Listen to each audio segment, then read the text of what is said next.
Hi all, this is Allmighty and welcome to this video. So, finally, Stockfish level 7, it's been a while since level 6, so a couple of days. And for full transparency, this is actually not the first time that I'm recording this video, so me against Stockfish level 7.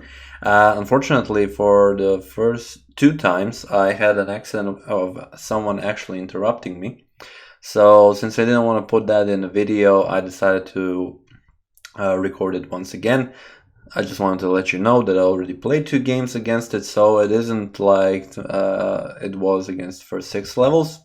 But I gotta say that Stockfish level 7 is pretty good, and I do not expect actually winning against it.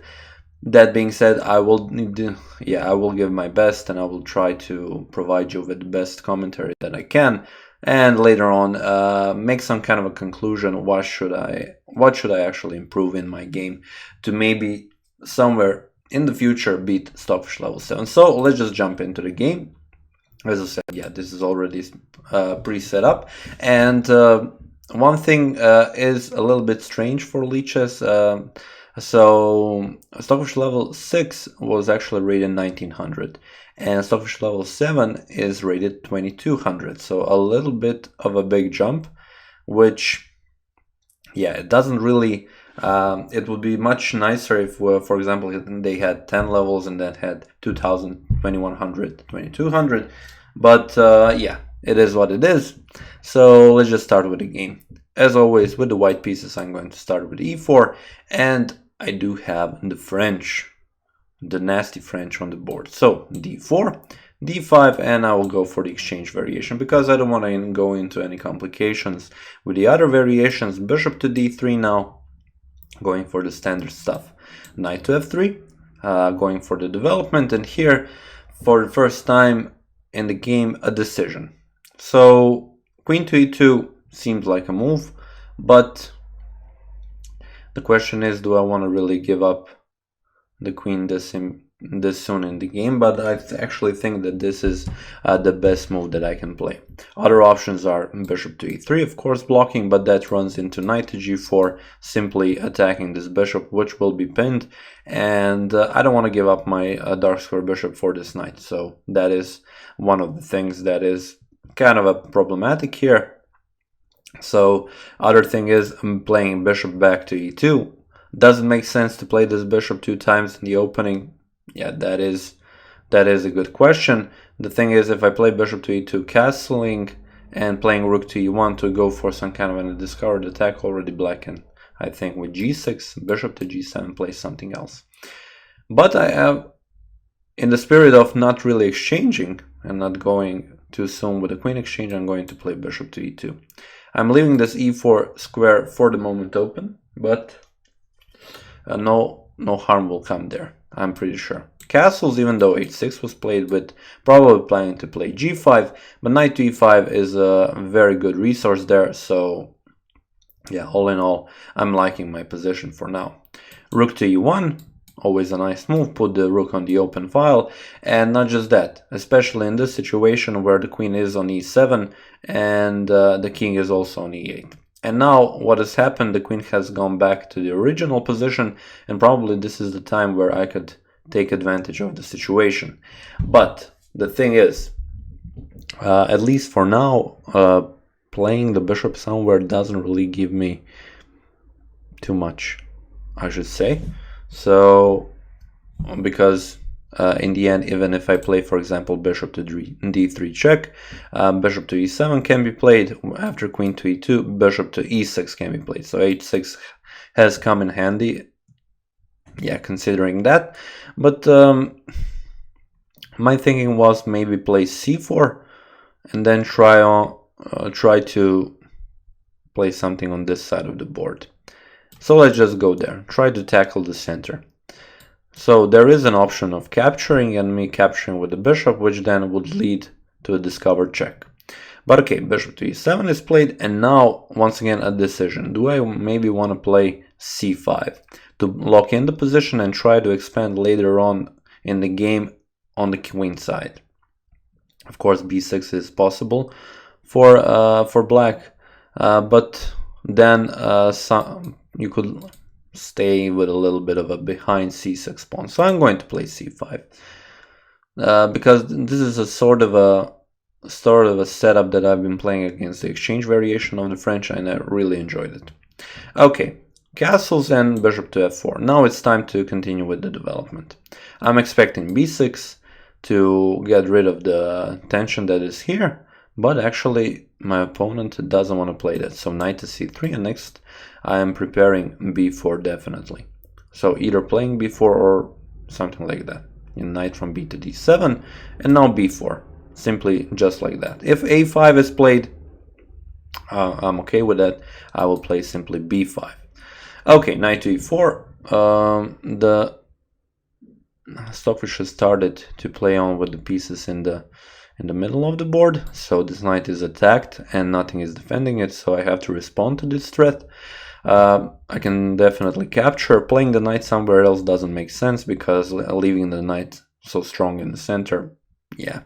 This is definitely a good thing for black. So for now, I think that the capture is the best option.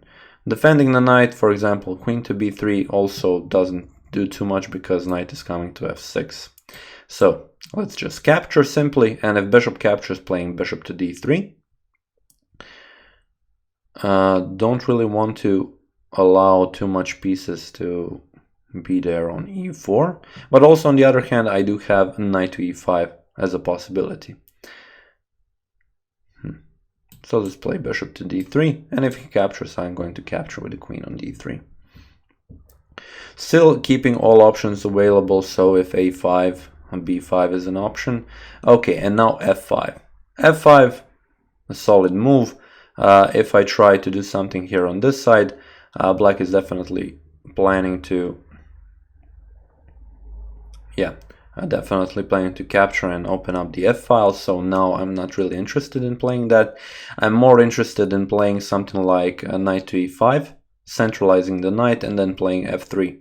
So not allowing black too much, but at the same time having a strong center and respond to a strong center. But first, what I need to do, I need to take care of the threat of actually playing g5. So g5 here, if it's played, so if I play, for example, knight to e5, if g5 is played, I can simply capture on d7 and the rook is attacked. So queen should capture and bishop can be played to e5. And I think that is pretty much a good idea. He will open up the king, unless I'm missing some intermediate move. Also with knight to e5, I am threatening knight to g6, actually going for the dark square bishop. So maybe even knight to e5 is a forced move for him. So let's just do that. Okay. So far, I'm actually liking the situation here. Okay, he is trying to go for my bishop here. One thing that I would like to take care of also.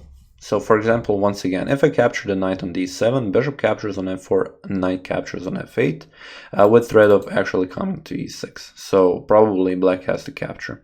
There is this move queen to h4 after this, but if I play g3, the question is, does he have something? He can capture, I can capture with the f-pawn, so there are no checks on h1 and g2.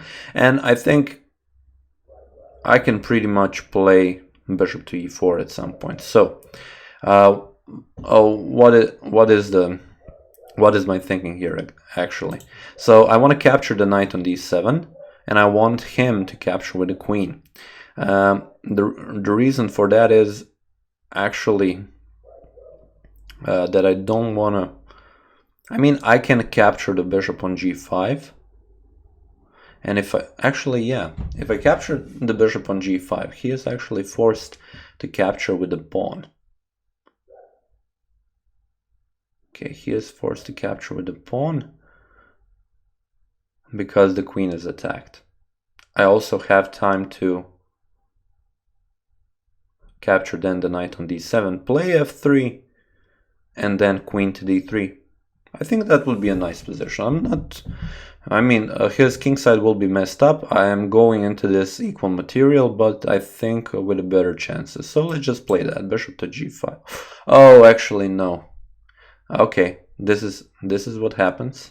Okay, this is okay. Yeah, for a moment there, I missed actually that after queen to g5, queen to g2 is a threat. Okay, I noticed that in the meantime, of course, I do have this f3 move, and I was just wondering what happens after knight e5 and everything, but it seems that actually black here got rid of me of this, actually thinking about this position.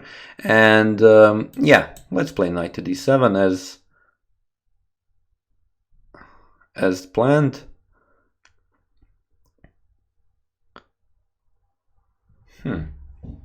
Okay, I'm just thinking like if I play bishop to f1, can I actually trap this bishop? Not really, because f4 is a move and then bishop can just go back, and already the pawns are looking pretty advanced.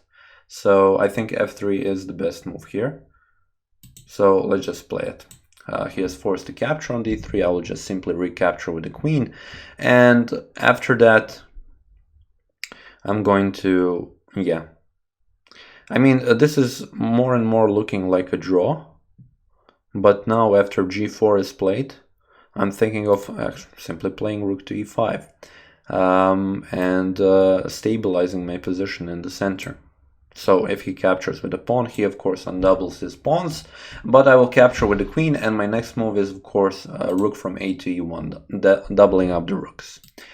Okay, so now one thing is certain, that white is a little bit better here, but the material is equal, and to actually play this position and this endgame against an engine, it will be a difficult one. So one thing that I can have here, yeah, but for example, for those of you who are wondering, if I go for the series of exchanges, so for example capture the rook, exchange both of the rooks, queen has to come on e8, I can capture with the queen on f5, but then actually black is the one who can keep me in the perpetual. So first checking me here, I block with the queen, then on e3, once again, if I block, I have to block to actually defend the pieces, but then on the c1 and on e1, yeah, I can go for that, but this is not like me actually going for a draw. So I'm going to try and find something better.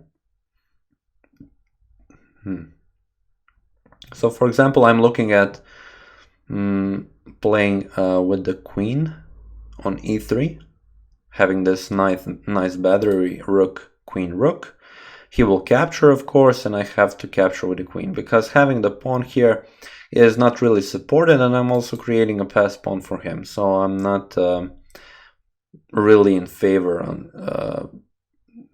in that, yeah, I'm not really in favor of that kind of a solution. So with queen on e5, I think I would be in a better situation, but still nothing decisive. Definitely nothing decisive. It would be better if I would somehow manage to grab at least one of the pawns. And then, but one thing that I can do actually is play queen to f4. And if he decides to capture, I can capture with the queen, capture with the rook, because I'm liking having the rook here on e5 much better than the queen. So I'm going to play queen to f4. I'm just going to pre-move this, and maybe thinking of an idea such as queen to g5 next. Of course, he definitely has queen to h5, but he decided to play queen to f6, which of course then raises other questions. Is he preparing g5? So let's play h4. Let's stop this. I'm not sure that h4 is the best of moves. Of course, I wanted to play at least h3 to make room for the king, but I'm playing h4 to simply stop all these g5 ideas. Okay, so now, once again, it is pretty much the same thing. If I can play a rook to e7, having the rook now on the 7th rank, threatening to actually capture here and all sorts of stuff. But yeah, that's easily preventable by having the rook on f7. Okay, now it's just a question of if I play queen to b8, king to h7, rook to e8, he moves the queen, for example, on g3, making me very uncomfortable with my king. Can I actually go and make something out of this position? Okay, he cannot move queen to g3 because my queen is here on the dark squares, but for example, queen to g4. For example, queen to g4, or yeah. I mean, at least I can capture the b7 pawn, but still, the situation where I'm currently playing that kind of a game isn't all that good, because black with my king opened like this, even if I didn't play h4, is in a situation to give me a perpetual. So I'm trying to look for something better. For example, okay, let's say here queen to g4 if he plays. After all this, I do have a check once. He goes with the king on g6. Then if I give a check here, then he can cover with the rook. It doesn't seem like... Okay, h5. I can give... Actually, after rook check, I can give a check on h5. If he decides to... Yeah, this is actually not bad. And if he covers with the rook, I will capture with the queen here on b7 and kind of force... No. Then once again, yeah, this queen to b8 idea seems kind of faulty. Then it would be great if he goes with the king on h7, but if he plays rook here... Yeah, if he plays rook here and if I capture with the queen on b7, then he goes queen to g3. And once again, this check and then these checks lead definitely to a draw.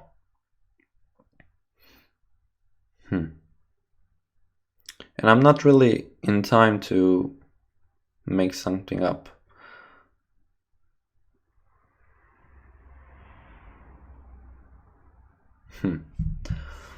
What to do? I do have a couple of more minutes, so I'm actually going to take them into consideration.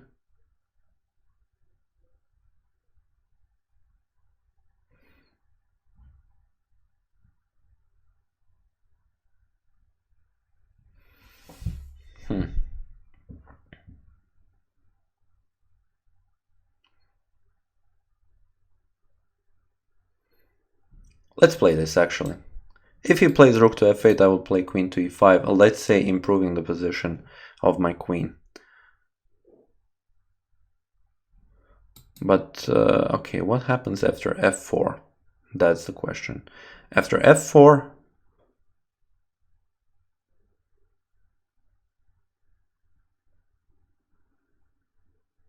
And if I play rook to b7, rook to e8, I can capture on f4, there is a check. I think it should be a fine position. One thing that is happening with queen to e5, I'm actually defending a very important pawn here on d4, and I'm also not allowing queen to e1 check.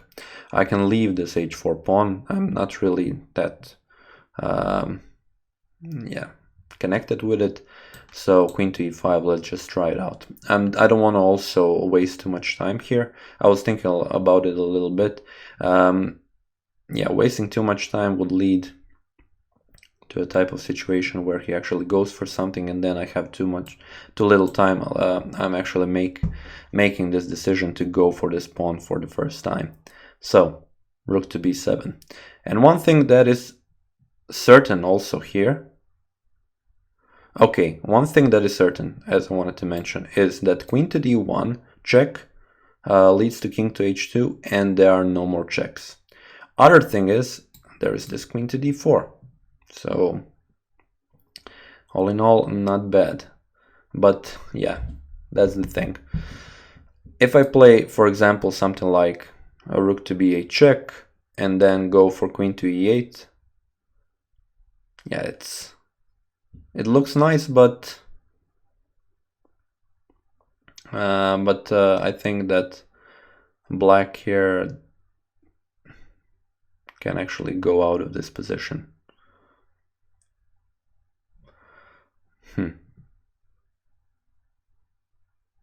Okay, one thing that he is trying to threaten is this rook to g6. If I give a check here, he can go to g6, I can give a check on e8, and it is that sort of a position where we go for a draw. But okay. For example, now, of course, I do have to think about what happens if rook to g6. If rook to g6, then how can I actually defend here? This rook to f6 was actually a very nice move.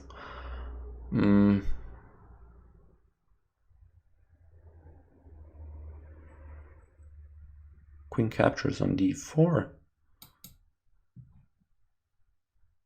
King to f1. I can move here simply between f1 and f2. Yeah, I think I'll have to go for this,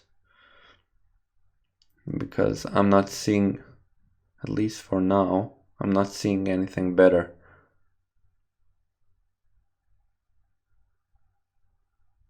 Because I cannot stay with the queen on e5, I have to defend it on g2.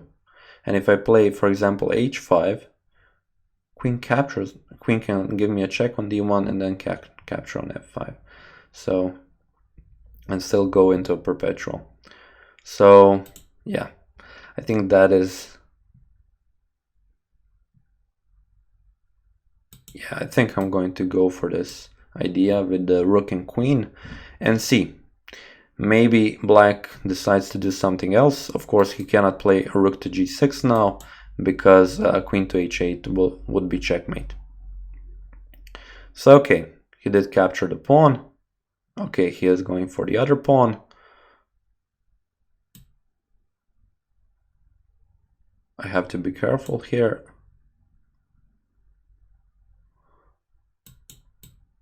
If he captures on a2, I will go.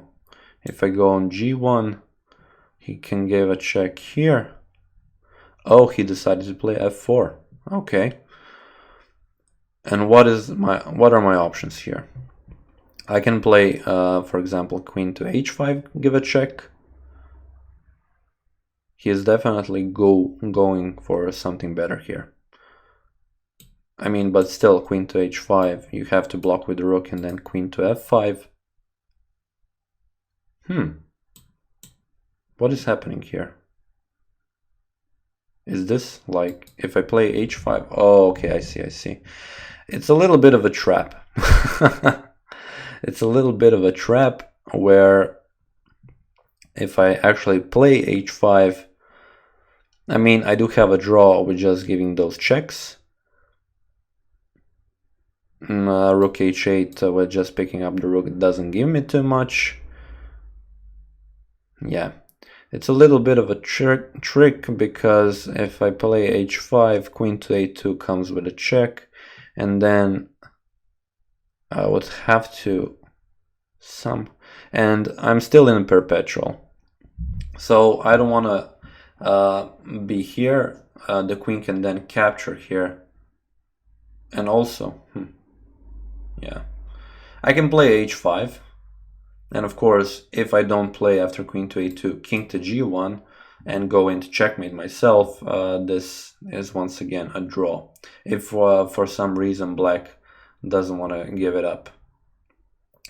One thing that can happen is, but I'm also thinking that first of all, he cannot give me a check and pick up my rook. The rook is defending the pawn on b4. If you want to exchange queens, I would gladly exchange queens, but after that I can actually just simply pick up a pawn. So there are no checkmates.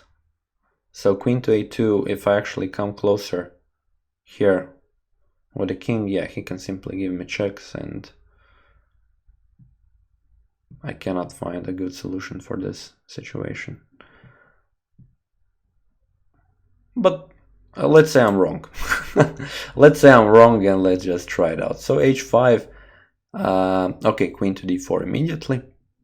Okay, wasn't expecting that, but let's play a couple of moves. It is good that I have the increment. Let's play like this. He will probably try to either play queen to d4 or queen to a2, king to f1. Okay, he can capture with the queen on g2. I should have played king to e1, but okay, he doesn't go for it because he probably knows that, yeah, there is no sense in doing such a thing. If I, for example, come closer to the queen, she can still give me checks, I think. But let's try that out as well. Even if it takes me losing the game. So king to d1, queen to a1. Okay, queen to b3. Let's come on c1. I mean, black can give me checks however he wants, as long as I don't come on d3 and he actually plays queen to b1 to pick up my queen. So, for example, it could happen now. So I'm just going to keep it safe to see if he actually wants to capture and sacrifice the rook and then give me the game. But other than that, it doesn't seem like neither me or black at some point did actually have anything. After that, I maybe was a little bit better, but as I said, that kind of an endgame where the queens are on the board is very difficult to win. So that is also one lesson for the future. And one thing that I would like to do is also for tomorrow, when I plan to do a stream, I plan to maybe a little bit analyze this game and try to see where I actually gone wrong. But one thing that is certain is that in the end, kind of didn't lose. Even though, yes, this is my third time playing. For the in the first game, it was pretty much dead even until I was actually, somebody came in and I was blundering. I know it sounds like an excuse, but it happened. In the second game, I only played a couple of moves. I tried to record it yesterday, so to upload it actually yesterday for you to have a video, but it didn't happen. And now, as you can see, I'm just trying here to avoid these checks. And yeah, black isn't doing anything, so I'm just going to simply, repeat a couple of moves and that is it. Whoa. Okay. Okay, I was thinking that is queen to g4. Why didn't he play queen to g4? Okay, no more king to d1. Okay, man, that was scary there for a moment. I'm staying on c2 and c1. I think that was a win for black. Yeah, this is what happens if you talk about different things and you don't actually pay attention to the game. So,